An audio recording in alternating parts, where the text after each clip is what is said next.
And welcome back, everyone, here to Live Now from Fox. Well, it is setting up for another long night on Capitol Hill. The pizzas have already arrived for members of Congress because they are going to be there a while. Right now, there's a holding pattern going on right now to even get the big, beautiful bill to the House floor for debate. First, it has to go through this procedure vote, and right now they are still waiting for some more votes to come in. So we are awaiting that right now. But I want to show you just the latest updates from Fox News on where we are right now. The provisions interwoven in this legislation are monumental. Republican leadership and the White House are jamming this bill down our throats. Another day of debate on Capitol Hill as the House takes up President Trump's big, beautiful bill for the second time. This is going to be, in my opinion, one of the most important things that we get accomplished in these 4 years under President Donald Trump. But GOP leaders still have some convincing to do. The changes that were made in the Senate, some are palatable, some are not. Some House Republicans aren't happy with the Senate's deeper cuts to Medicaid and SNAP programs, while others think the bill still doesn't cut enough spending. We can't make everyone 100% happy. It's impossible. I think when the choice becomes failure or passage, they're going to understand that passage beats the hell out of failing. Democrats are doing everything they can to delay things. Mr. Speaker, I ask unanimous consent to amend the rule to make in order the amendment at the desk that protects against any cuts to Medicaid and SNAP. Well, the unanimous consent request cannot be entertained. I ask unanimous consent to amend the rule to make in order the amendment at the desk that protects against any cuts to Medicaid and SNAP. Gentlelady from North Carolina has not yielded for that purpose. Therefore, the unanimous consent request cannot be entertained. President Trump and Vice President Vance have been talking to GOP holdouts all day. If House leaders don't think they have the numbers, they could push the final vote on the bill to Thursday.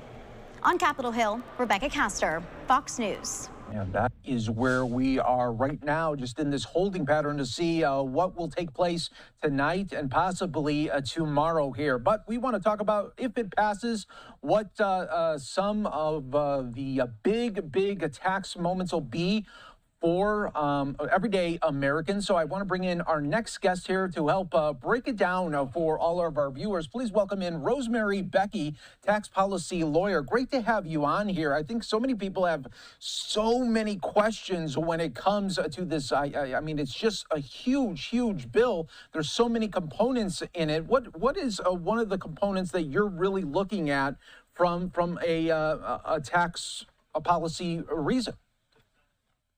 So there's a lot of wonderful things in this bill. We've got no tax on tips, no tax on overtime. We've got deductions for seniors. And we've also got some great things for our businesses, enhanced permanency of deductions, as well as expensing and things like that. So there's a lot of great things in this bill. Now, why do you think at this moment here, we got all these great things, why isn't it just such an easy push there for the voters?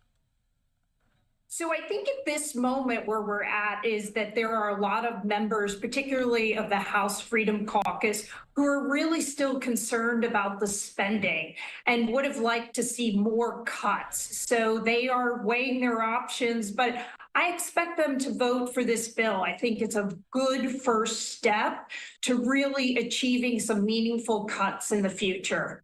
I think a lot of people want to know, too, okay, so if these big changes are implemented, and I'm talking about like a no tax on overtime, no tax on tips for, everyday great hard workers, how fast would that be, put into play here for people once it's signed by President Trump?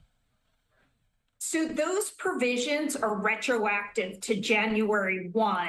However, they entail an above-the-line deduction that will show up on your taxes next year when you file. However, what taxpayers should do is take a look at their withholding and adjust in the interim. So actually, they could see some real benefit right away. And I was looking too, I think another big one that people might be interested in is, you know, if you buy a new American-made car, that you could write off the interest to those payments. Yes, absolutely. That's another exciting aspect of this bill that takes effect, again, right away. And so people could really take a benefit of it right away.